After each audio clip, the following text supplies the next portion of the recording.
Hey friends, I have a great story about dragons. If you had a pet dragon, what color would it be? I wonder. It'd be pretty fun to have a pet dragon, wouldn't it? Not your typical dragon. What is a typical dragon? Not your typical dragon. Crispin Blaze was born into a proud family of fire-breathing dragons. Every blaze breathes fire, explained his father. I breathe fire, your mother breathes fire, and tomorrow when you turn 7, you'll breathe fire too. The little dragon imagined all the forests he would burn down. He dreamed of the castles he would destroy. He also considered boiling water to make tea, but he didn't tell his father that. The next day, Crispin sat among family and friends as a big cake was brought to the table. Who will light the birthday candles? His mother asked. I will, declared Crispin. He could feel a tingling inside his tummy. But when he opened his mouth, fire did not come out. I wonder what did. Isn't he supposed to be breathing fire now? He's 7. Whipped cream came out. Crispin, shouted his father. Dragons breathe fire. What will the neighbors think, worried his mother. I love whipped cream, said his little sister. The little dragon was whisked off to the doctor the very next day. Please fix my son, demanded Crispin's father. What seems to be the problem? Asked the doctor. Crispin opened his mouth and breathed, but fire did not come out. What do you think came out this time?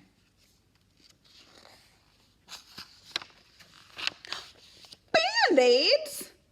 I see, said the doctor gravely. Dragons should breathe fire, insisted Crispin's father. We were low on Band-Aids, mumbled the nurse.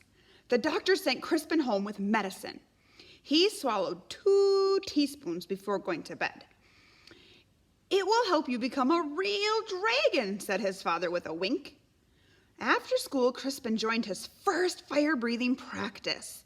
One by one, little dragons aimed their fiery breath at stacks of logs until they burst into flames.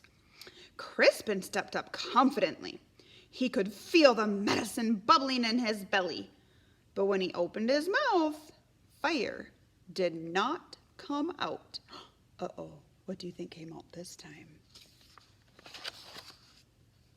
Marshmallows! Marshmallows came out. Dragons breathe fire, yelled the coach. Isn't that right, class?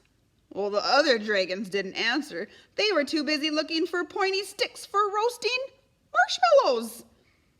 I guess I'm not a real dragon, Crispin thought. He worried that his family would be disappointed, so he ran away from home. Oh, look at how sad Crispin is feeling. The world can be a scary place for a little dragon who can't breathe fire. Crispin found a dark cave. I'll be a fireless dragon all by myself. I won't bother anyone, and no one will bother me. An hour later, he had a visitor. I am Sir George, squeaked a thin, shiny knight. Show yourself, dragon. Crispin shuffled out of the cave. The thin, shiny knight held up his thin, shiny sword.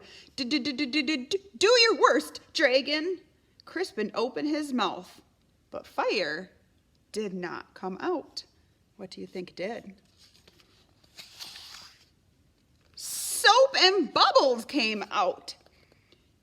Don't you breathe fire, dragon? Crispin shook his head. I can't. Sir George moaned. But my father insists that I fight a fire-breathing dragon. It even says here in my book that your typical dragon breathes fire. Well, I'm not your typical dragon, Crispin explained. Sir George sighed. I can't go home. Me neither, Crispin nodded. But then he had an idea. Maybe your book could tell us what to do.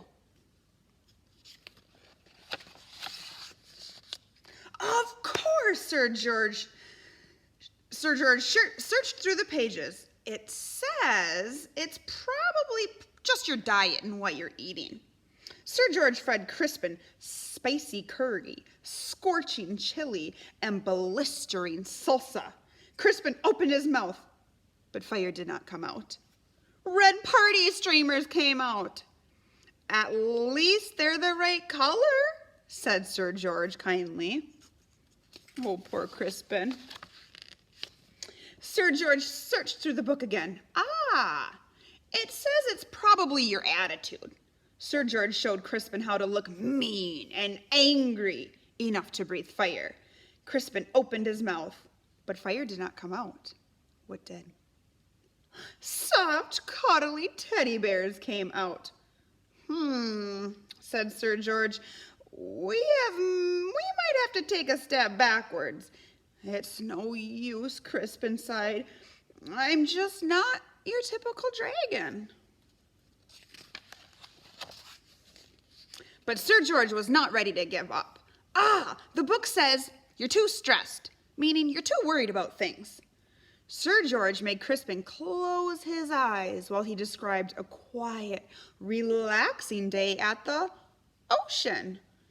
Do you feel calm? Now imagine 100 shiny knights attacking you. Crispin opened his mouth, but fire did not come out. Beach balls came out instead. Well, that's just plain weird, said Sir George. Secretly, Sir George was pretty glad that Crispin couldn't breathe fire. He liked the little dragon and didn't want to fight him. Crispin liked the shiny knight too, but he missed his parents. Sir George, it's getting dark. I want to go home. The shiny knight patted him on the back. Don't worry, little dragon. I will take you. Crispin's parents were relieved when he arrived home safely. Sir George was about to say goodbye when they heard a shout. There you are, boy. Why on earth are you playing with a fire-breathing dragon? Well, he's my friend, Father, whispered Sir George. And besides, he doesn't breathe fire. Do you think his dad believes him? That Crispin doesn't breathe fire? He is a dragon, after all. A dragon that doesn't breathe fire? That's the silliest thing I've ever heard, the shiny man laughed. Crispin's father stormed out of the house. My son is not silly. He may not breathe fire, but I certainly can. Crispin's father let out a powerful spray of flames. Ooh, he looks pretty angry. Do your worst, dragon, declared the shiny man. But then the flames scorched the lawn. That's enough, honey, said Crispin's mother. The flames singed the fence. You've made your point, dear. Now stop showing off, she scolded. Then flames ignited the roof. Crispin's father panicked. I can't stop breathing fire. You'll burn down our house, cried Crispin's mother. You'll burn down the whole neighborhood. Dragons came running from all directions. They knew how to start fires, but no one knew how to stop them. Crispin suddenly felt a tingling in his tummy. He felt a bubbling in his belly. He opened his mouth, but fire did not come out. What do you think came out of Crispin? Ready?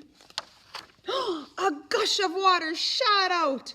Crispin aimed the water at his father's flames. He saved his home and even saved the shiny man, who wasn't so shiny anymore. Hooray for Crispin, everybody shouted. On Crispin's next birthday, there was a big party. Family and friends came from all over the land. Sir George and his family came too. Lots of dragons were dancing. Crispin stood with his mouth open wide. Fire still did not come out. Music came out instead. Your son, said an uncle to Crispin's father, he's not your typical dragon, is he? No, replied Crispin's father proudly. My son is something special. And they jumped up and down and danced all night to Crispin's music. Pretty cool that he's a special dragon and doesn't breathe fire. If you had a pet dragon, what color would he or she be? But would they breathe fire? Or would they be not your typical dragon and breathe something else? Ooh, kind of fun to think about, right? All right, we'll see you next time. Bye.